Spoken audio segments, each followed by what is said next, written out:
After tons of research, time, and money, Marty and Rick Lagina finally hit what they like to call the jackpot. Oak Island was rumored to hide treasure deep beneath its surface, drawing in researchers, historians, and all kinds of treasure hunters over the years. Most left empty-handed. Some even lost everything trying.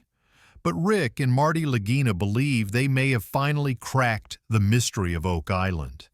The big question everyone wants answered is, if there really was treasure buried there, did the island finally give it up?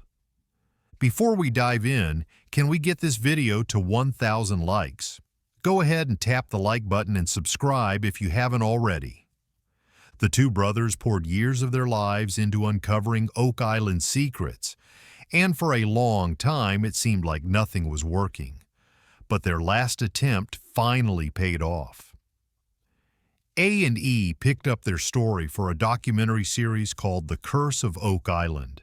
Rick and Marty became so hooked on the mystery they spent a small fortune digging and exploring. Luckily, the show brought in outside investors, which helped cover the cost of their continued search.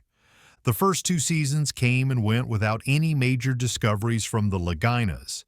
But things took a turn in Season 3. While draining one of the shafts, they uncovered several artifacts, including what looked like a ceremonial Roman sword. That discovery raised eyebrows, hinting that Romans may have reached North America long before Columbus. By the end of Season 3, they had uncovered more pieces of the puzzle and started feeling like they were finally on the right path. When Season 4 kicked off, their focus turned to identifying one intriguing find, a handmade copy of an old French map. They brought in historian and ancient navigation expert Zena Halpern to help out. She dated the map to around 1647. The map had words like valve, anchor, and hatch written on it, which made the team wonder if the treasure might have had African connections. They also found what looked like part of a book, specifically a binding that might have once held pages together. That led Rick and Marty to believe that there could be hidden manuscripts waiting to tell a much bigger story. Along with the binding, they discovered a small piece of parchment made from animal skin. Some thought it might connect back to William Chappell and Frederick Blair, 2 men who had previously investigated the island. The parchment dated to the 15th century, a time when only the wealthy could afford to send or receive letters. A few gold pieces were found on Oak Island in the 21st century. Back when the Truro Company was digging, they ran into serious trouble. The ocean flooded their excavation site. Eventually, they had to shut things down when the money dried up. That spot became known as the Money Pit. And tragically, someone lost their life trying to drain it. Many groups searched the island during the 1900s, each hoping they'd be the ones to crack the mystery. Even President Roosevelt got involved. He was fascinated by Oak Island and joined in on one of the early expeditions. But like the others, his group ran out of funding and had to give up. Still, even after all those setbacks, the curiosity never died. The mystery kept pulling people in. One of them was Irwin Hamilton. He cleared out a shaft and found pieces of wood and stones that didn't match anything from the island. That confirmed for many that something man-made was definitely hidden underground. Rick and Marty weren't alone. They were in the company of others who were just as driven. Their team was made up of people with experience, passion, and strong instincts. They truly believed the island might still reveal its secrets. One of those team members was Craig Tester, Marty's old college roommate. Alongside him were Dan Blankenship and his son David. Dan was a well-known treasure hunter in Nova Scotia. Many even called him a living legend. He gave up his contracting career to focus entirely on Oak Island. He poured everything he had into solving the mystery, and his son followed right behind him. They both worked closely with the Laginas to push the search forward. In the past, it had been nearly impossible to keep water out of the Money Pit, so Craig came up with the idea to freeze it instead, and the whole team agreed it was the smartest approach. It made digging much easier. Rick and Marty had always been treasure hunters at heart, So it was no surprise when a real mystery landed in their laps, and they went after it full force. Rick, especially, had been chasing dreams like this since he was a kid. Back when he was 10 and living in Kingsford, he found a big granite boulder and started digging under it, thinking he might uncover something hidden. He didn't find anything, but that moment stuck with him. Eventually, the brothers decided to go all in. In 2006, they bought about half of Oak Island Tours so they could chase their dream more seriously. Dan Blankenship still owned the other half, and they all became part of the same team. They knew from the start that working together was key. Marty stayed cautious, not wanting to jump to conclusions when they made early finds. But the deeper they dug, the more it looked like something important had happened on the island long ago. And even though Marty kept his expectations grounded, he couldn't help but feel hopeful.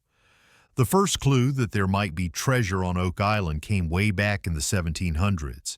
A young boy named Daniel McGinnis noticed some strange marks on an oak tree. It looked like someone had used a rope and pulley system there. Then he saw a 5-meter dip in the ground and figured something might be buried underneath. He brought in a couple of friends, and that kicked off a search that would span decades. A few years later, the Onslow Company tried to pick up where the boys had left off. They didn't find treasure, but they did come across a stone tablet with markings on it. It took almost 100 years before anyone translated it.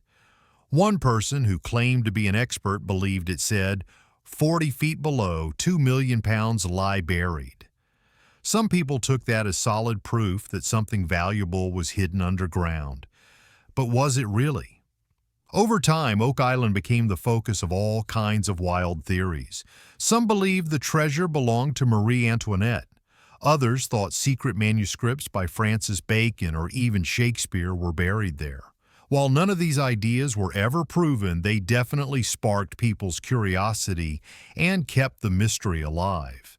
As their search went on, the Lagina brothers discovered what they believed to be the Heddon Shaft, possibly built in 1805 by the original Money Pit explorers.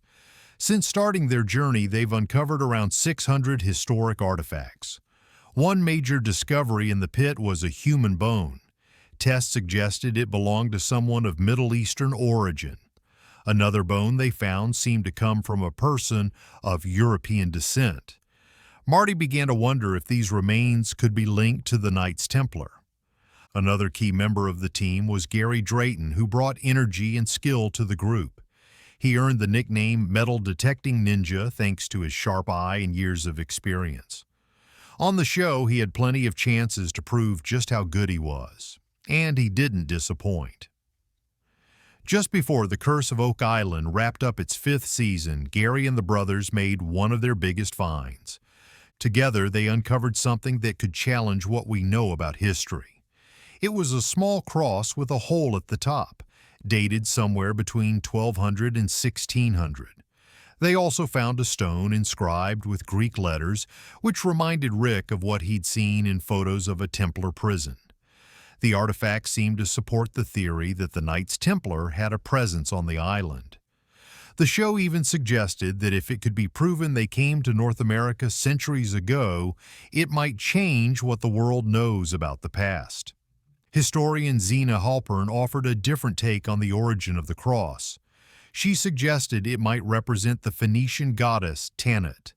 If that were true, it could mean the Templars worshipped a goddess tied to health and fertility, something that would really challenge what we thought we knew about them. After that, even more theories started popping up, and some of them felt a bit far-fetched. Another idea about the cross was that it might have been used to smuggle gold. Sounds strange, right? But Jack Begley thought it was possible. He said the cross looked like it had been covered in lead, but when they scraped some of it off, they found gold underneath. According to him, the rest of that gold could still be hidden in Smith's Cove, or maybe it had been there and was moved somewhere else long ago. One of the other big finds was a stone estimated to be 400 to 500 years old. It had a deep raspberry-colored rhodolite garnet in it. Some people pointed to that as more proof of a connection to Marie Antoinette. Rick Lagina said the team deserved a pat on the back. They'd actually found treasure, but even with that, the stone's origin is still debated. It could have come from several places. One theory ties it to French royalty, but others think it matches the kind of jewelry worn in Masonic ceremonies by a grand high priest. At this point, the Lagina brothers weren't too worried about whether the show would get another season. They were more interested in solving the puzzle and finding out what was really hidden on the island. Maddie Blake, who hosts a follow-up show about their search, said the team looked ready to keep digging up major discoveries. And sure enough, more finds kept rolling in. One of the most interesting was another stone, this one covered with unusual carvings. It didn't look ordinary at all. Craig Tester, their drilling expert, thought the marks looked a lot like Roman numerals. Now, the team was all in agreement. Anything found near the money pit needed a closer look. That decision paid off. When they brought the carved stone back to the lab for testing, they discovered something surprising. The tests were thorough, and after all the analysis, they started to believe there might have been Vikings on the island at some point. Then, just as things were picking up, another clue turned up. The team's discoveries didn't stop at parchment and stones. As they kept digging, they came across some tubular objects that clearly didn't belong in the natural environment. Once they showed them to archaeologist Laird Niven, he confirmed they were man-made, actually 2 plates. That wasn't all. The team also uncovered a structure beneath the surface, and the angle of it made it pretty clear that people had built it. It left everyone wondering, could this be the legendary chapel vault, the place some believe holds hidden treasure? So far, they still don't know for sure.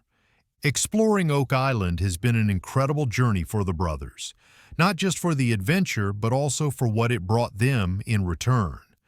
The TV show that followed their search became a big success, and that helped them earn a good amount of money along the way.